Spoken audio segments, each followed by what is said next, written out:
नमस्कार। संतान रेखा। संतान रेखा का विश्लेषण हस्तरेखा शास्त्र में किस प्रकार किया जाता है। आपके हाथ में संतान रेखा है, आपके हाथ में संतान रेखा किस प्रकार का फल देगी, संतान होगी कितनी होंगी, संतान यदि होगी तो वह किस प्रकार, किस गुण और किस विचार की होगी, किस अवधि, किस आयु में होगी। बंधुओं, संतान रेखा का हस्तरेखा शास्त्र में विश्लेषण किस प्रकार करें, कैसे आप अपने हाथ से जान सकते हैं, संतान कब होगी, संतान का योग है या नहीं है। बंधुओं, हस्तरेखा शास्त्र में संतान रेखा का एक विशेष महत्व, विशेष स्थान कहा गया है। हम आज संतान रेखा का विशेष विश्लेषण करेंगे।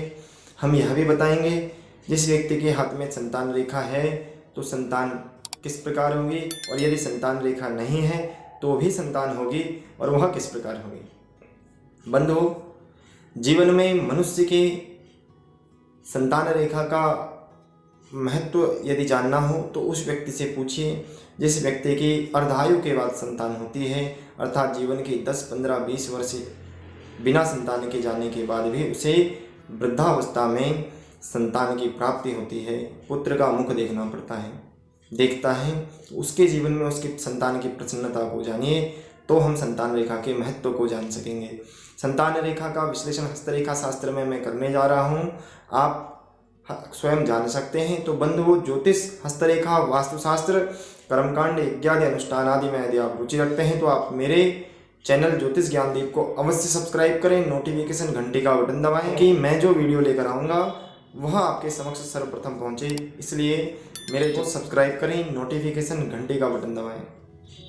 बंधुओं, हस्तरेखा शास्त्र में हम हाथ में देखेंगे, जहाँ पे आप सर्वप्रथम देखिए 1 नंबर लिखा हुआ है इस हाथ में, जो आपके समक्ष यहाँ पे हाथ है। इस 1 नंबर पे बुद्ध पर्वत और कनिष्ठिका उंगली के नीचे जो महीन छोटी छोटी खड़ी रेखाएं हैं, इन्हें संतान रेखा कहा जाता है।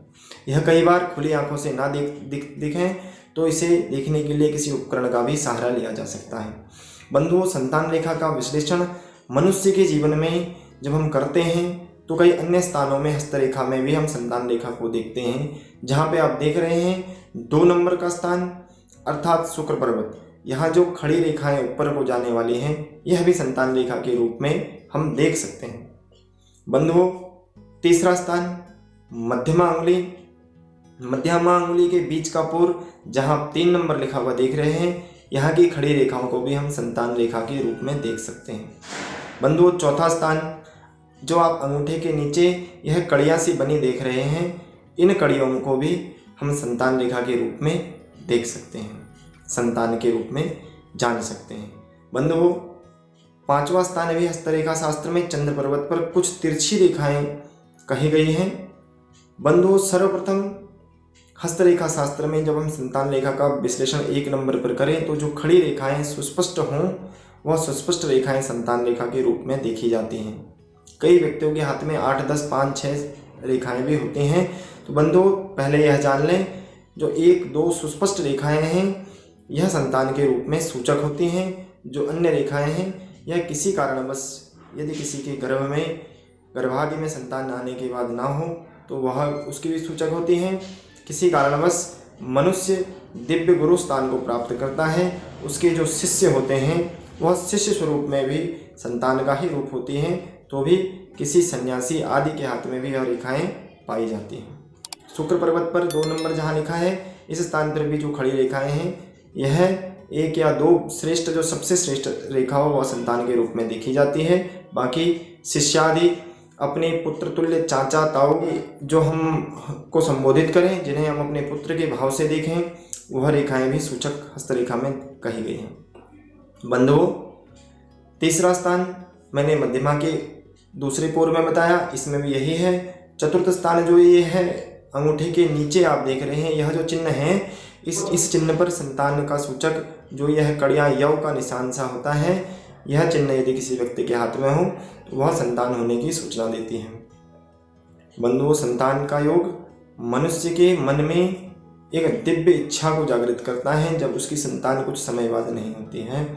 तो हम इस स्थान का भी विशेष विश्लेषण करें। जिस व्यक्ति के हाथ में इस प्रकार की कड़ियाँ बनती हैं वह मनुष्य के जीवन में संतान अवश्य होती है, परंतु वह कड़ी यदि किसी रेखा द्वारा काटी जा रही हो तो वह गर्भ में किसी संतान के आने के बाद गर्भ में ना रहने की सूचना को भी देती है। इसलिए इसका विशेष विश्लेषण करना चाहिए। यदि यह सुस्पष्ट यव बन रहा हो तो यह संतान की सूचक है। बंधुओं, यह हस्तरेखा शास्त्र में संतान रेखा को देखा जाने का विधान है। अब कैसे देखना चाहिए?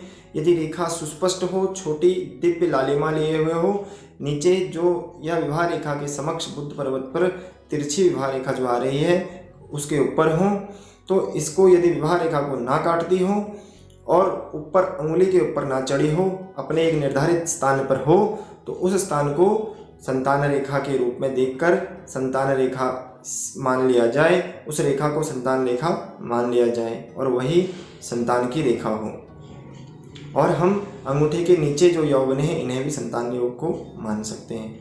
बंधुओं, जब समस्त विश्लेषण करें विवाह रेखा के ऊपर यह जो संतान रेखा है, इस रेखा में हम देखें कि कोई रेखा काट तो नहीं रही है या किसी प्रकार से यह रेखा टूटी नहीं हो या किसी प्रकार से इसमें जाल आदि का चिन्ह ना हो, क्योंकि संतान रेखाओं के ऊपर अधिकांश हाथों में जाल का चिन्ह भी देखा गया है। इस अवस्था में मनुष्य की संतान देर से होती है। मनुष्य की संतान में किसी प्रकार की विकृति का भाव रहता है। बंधुओं, यदि सुस्पष्ट और दिव्य संतान रेखा हो तो मनुष्य के जीवन में संतान कुल का नाम रोशन करने वाली होती है, अपने कुल का उद्धार करने वाली होती है, अपने जीवन में दिव्य और परम ज्ञान को धारण करने वाली होती है। इसलिए संतान रेखा का संतान के प्रति विशेष विश्लेषण करना जरूरी है। बंधुओं, अब मैं बताऊंगा यदि किसी व्यक्ति की संतान रेखा हस्तरेखा में ना हो तो उसकी संतान किस प्रकार होती है। बंधुओं, यदि हस्तरेखा में संतान रेखा ना हो तो मैंने कई विशिष्ट हाथों में इसका विश्लेषण किया है। संतान गोपाल आदि दिव्य मंत्रों का अनुष्ठान कर हमने स्वयं संतान गोपाल आदि दिव्य मंत्रों का अनुष्ठान कराया और उस अनुष्ठान के बाद व्यक्तियों के घर में संतान हुई और जब उनके घर में संतान हुई तो हमने पुनः उसके हाथ का विश्लेषण किया तो हाथ के विश्लेषण में पाया उनके सभी स्थानों में संतान रेखा अंकित थी, अर्थात संतान रेखा हाथ में बन गई थी। बंधुओं, हस्तरेखा में संतान रेखा का ना होना संतान के ना होने का सूचक नहीं है, अर्थात संतान रेखा इन 5 स्थानों में से किसी भी स्थान पर हो तो भी संतान हो सकती है, परंतु इन 5 स्थानों में होने से संतान श्रेष्ठ और दिव्य होती है। बंधुओं, संतान का हम विशेष विश्लेषण जब करते हैं तो हम संतान के जीवन के बारे में भी जानते हैं। यदि यह रेखा कहीं सभी स्थानों में कोई भी रेखा ना कटी हो तो संतान रेखा में यह हम जान सकते हैं संतान दीर्घायु, चिरायु और अपने धर्म और कर्म को मानने वाली होती है। बंधुओं, यदि यह कटी फटी भी हो तो भी हमें यह नहीं सोचना चाहिए संतान अल्पायु होगी, क्योंकि यदि किसी कारण से कटी हो तो वह संतान होने का विलंब की सूचना देती है, विलंब को दिखाती है। बंधुओं, संतान का विश्लेषण करते वक्त हमें 2 और बातों का ध्यान देना चाहिए। पहली बात, संतान रेखा में हम जब देखते हैं तो हृदय रेखा का भी विश्लेषण हम कुछ अंश तक करें, क्योंकि दाम्पत्य जीवन का जो सुख होता है, शुक्र की वृद्धि मनुष्य के जीवन में जब होती है और शुक्र पर्वत का विश्लेषण करें, जब दोनों के विचार पति पत्नी के विचार मिलते हों और शुक्र पर्वत श्रेष्ठ हो तो संतान योग स्वतः बन जाता है। दूसरी बात, यदि किसी व्यक्ति का शुक्र पर्वत कमजोर हो, शुक्र कमजोर हो और स्त्री का शुक्र पर्वत उत्तम हो या स्त्री का कमजोर हो, पुरुष का उत्तम हो, तो उस अवस्था में भी हम यह देखेंगे कि मनुष्य के हाथ में संतान रेखा यदि है तो वह संतान गोद लेकर अर्थात दत्तक संतान को भी धारण कर सकता है। यह संतान रेखा का विशेष विश्लेषण था। बंधुओं, हम अन्य कई विषयों पर आपके समक्ष ज्योतिष, हस्तरेखा, वास्तुशास्त्र, कर्मकांड और अन्य शास्त्रीय विषयों पर आपके समक्ष वीडियो लेकर आते रहेंगे। तो बंधु रहें, सब्सक्राइब करें, नोटिफिकेशन घंटी का बटन अवश्य दबाएं। नमस्कार।